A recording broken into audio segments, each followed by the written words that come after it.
एक तो ये बात बताओ कि कश्मीरी जो भगाए गए वो हिंदू थे कि पंडित थे? अगर वो पंडित ना होते तो तुम क्या कहते कश्मीरी दलित? अगर भगाए हो गए होते तुम कहते कश्मीरी आदिवासी?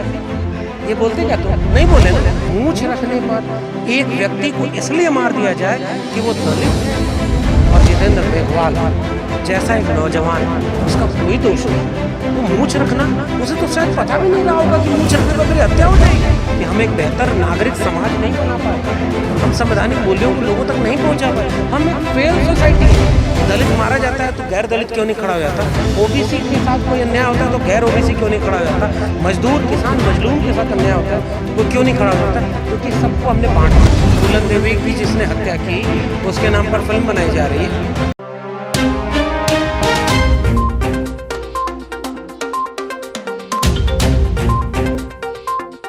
अपने विश्वविद्यालयों में पढ़ते पढ़ाते हुए एक बेहतर क्लासरूम बनाने के लिए लड़ते हैं कि हमारा क्लासरूम इंक्लूसिव हो, हमारा क्लासरूम संवैधानिक मूल्यों पर चले, इंसानियत को केंद्र में रखें। मैं तो लिटरेचर का विद्यार्थी हूँ, मैं जानता हूँ कि हम कुछ एक चीज़ जिसके लिए पढ़ते पढ़ाते मेहनत करते हैं ना, वो है मानवीय मूल्य, इंसानियत। हम भक्ति मूवमेंट जब पढ़ाते हैं तो बार बार इंसानियत की बात करते हैं। हम जब आधुनिक काल पढ़ाते हैं अपने यहाँ हिंदी में तो बार बार कहते हैं इंसान बनो। इंसान में फ़र्क नहीं हो सकता। मगर भारत का संविधान लागू होने के 70 साल बाद, इस देश के आधुनिक राष्ट्र बनने का दावा करने के बाद, केवल मूंछ रखने पर एक व्यक्ति को इसलिए मार दिया जाए कि वो दलित है, मूंछ नहीं रख सकता। ये इस देश में न कोई पहली घटना है, न अभी कोई आखिरी घटना है। मैं बहुत चिंतित हूँ, मैं टूटा हुआ महसूस कर रहा हूँ। मेरे पास ये सोचने और इस बात का जवाब नहीं है कि यह देश इस दिशा में अगर जाएगा तो अंततः कहाँ जाएगा। आप किस बात पे बात करते थे कि जाति खत्म हो गई? विश्वविद्यालयों में प्रोफेसर बनाने पर एनएफएस कर रहे हो, जाति खत्म हो गई। जेएनयू में इंटरव्यू में दलित पिछड़े आदिवासियों को 1 नंबर दे रहे हो, 30 नंबर में, जाति खत्म हो गई है। तुम एनएफएस करके जितने दलित पिछड़े आदिवासी प्रोफेसर 45 केंद्रीय विश्वविद्यालयों में 9 केवल ओबीसी के, जाति खत्म हो गई। जहाँ रिजर्वेशन नहीं लागू हुआ, बताओ कितने जज दलित पिछड़े आदिवासी बने, जाति खत्म हो गई है। इसलिए कुछ लोग ये कहते हैं ना कि जात खत्म हो गई है, उनको यह दृश्य भी देखना चाहिए। और जितेंद्र मेघवाल जैसा एक नौजवान, उसका कोई दोष नहीं। वो मूंछ रखना, उसे तो शायद पता भी नहीं रहा होगा कि मूंछ रखने पर मेरी हत्या हो जाएगी, लेकिन उन्हें पता था कि मूंछ एक दलित नहीं रख सकता। संविधान पर हत्या है, संवैधानिक मूल्यों पर हत्या है।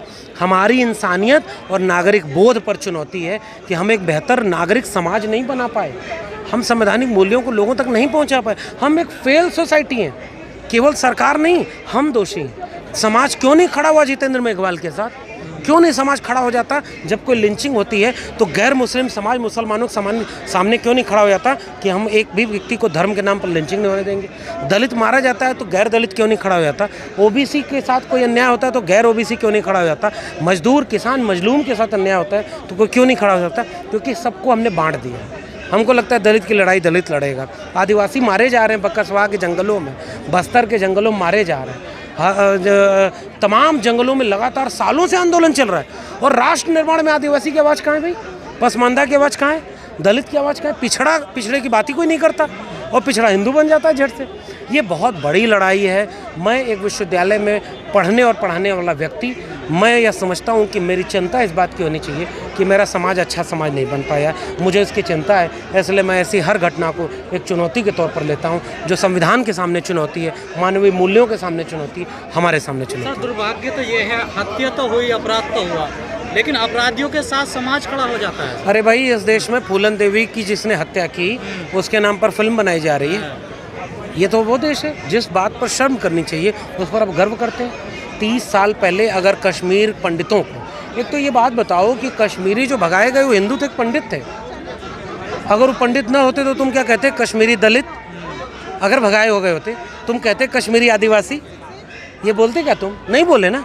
क्योंकि तुम आदिवासी जो भगाए जा रहे हैं, जंगलों से मारे जा रहे हैं, आदिवासियों का पलायन हो रहा है, उसमें तुम कहते हो कि झारखंडी आदिवासी? बोलते हो कभी? केवल सांप्रदायिक नफरत फैलाना। जो हुआ कश्मीर में वो गलत हुआ। एक कहीं भी जो अल्पसंख्यक है हम उसके साथ खड़े हैं। अगर कश्मीर में हिंदू अल्पसंख्यक थे, उनको धर्म के नाम पर मारा और भगाया गया, तो हम उसके साथ खड़े कि ये गलत है। आदिवासियों के साथ तुम क्यों नहीं खड़े होते जब उनको आदिवासी के नाम पर मारा जा रहा है, दलित के नाम पर मारा जा रहा है? तो एक फिल्म बनाकर नफरत फैलाई जा रही है, एक पार्टी प्रचार में लग गई है। एक पार्टी सिनेमा हॉल में नारे लग रहे हैं, सिनेमा हॉल में फिल्म देखने के बाद ऐसे आग बबूले हो रहे हैं लोग, भगवा पटका पहन करके पूरी राजनीति बदल दी गई है।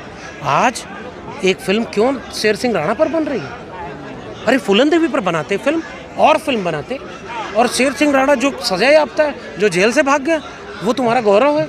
तो ये सब कुल मिला के यही कहा जा रहा है, असल में जाति इतनी बड़ी शय है ना कि इस देश में मनुष्य को मनुष्य नहीं होने दे रहा। और एक पार्टी, एक विचारधारा लोगों के जहन में इतनी भयानक सांप्रदायिकता, इतनी नफरत, इतना जहर भरती जा रही है कि अब इस देश का बहुत बड़ा तबका अपने बच्चों की शिक्षा, रोजगार, नौकरी पर बात ही नहीं कर रहा है। उसको राष्ट्र प्रेम चाहिए, उसको देश प्रेम चाहिए, उसको धर्म प्रेम चाहिए, उसको केवल मुसलमानों के खिलाफ नफरत भड़कानी है।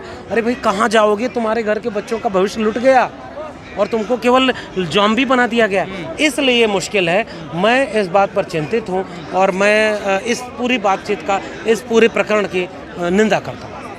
लेकिन सर कहा जाता है कि बीजेपी में अत्याचार होते हैं, वहाँ तो कांग्रेस की सरकार है, क्या सरकारों का कोई फर्क नहीं है? मानसिकता सबकी वही है। सरकारों का रवैया सरकार की तरह ही होता है। जहाँ कांग्रेस गड़बड़ करती है वहाँ हम कांग्रेस से लड़ेंगे, जहाँ बीजेपी गड़बड़ करती है वहाँ बीजेपी से लड़ेंगे। ये नहीं करेंगे कि मोदी से सवाल पूछना तो पहले नेहरू से पूछें। जहाँ जिसकी सरकार है दोषी तो वही है, सिंपल, इतना ही सीधा बात है। नागरिक होने का धर्म यह है कि आप जनता के पक्ष में खड़े हों, सच के पक्ष में खड़े हों, न्याय के पक्ष में खड़े हों। जहाँ भी अन्याय कोई कर रहा है वो आपका प्रतिपक्षी है। अगर वो कांग्रेस कर रही है, छत्तीसगढ़ में कांग्रेस सरकार है, तो सवाल कांग्रेस से पूछा जाएगा।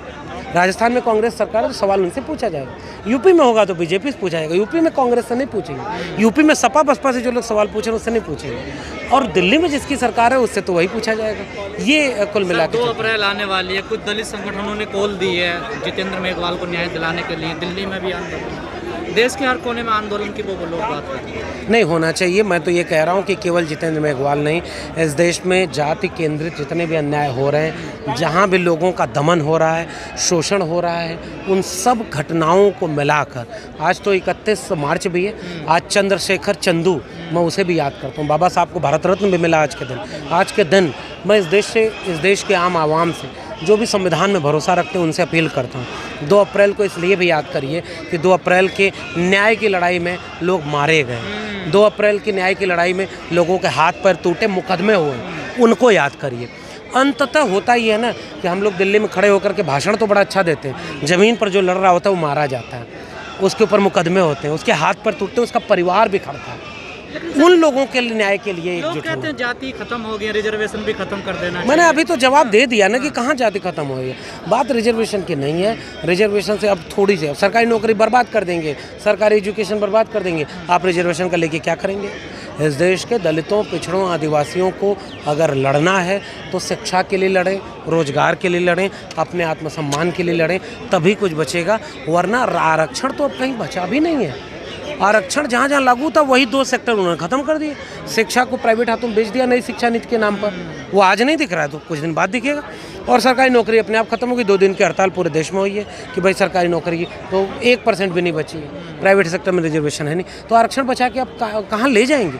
उन्होंने जैसे संविधान लागू है मगर संवैधानिक मूल्यों और संवैधानिक संस्थाओं को बर्बाद कर दिया, वैसे ही आरक्षण लागू रहेगा।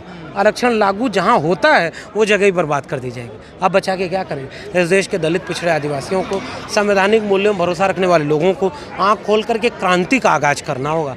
अगर क्रांति का आगाज नहीं करेंगे तो आपके पास कोई बचेगा नहीं। धन्यवाद।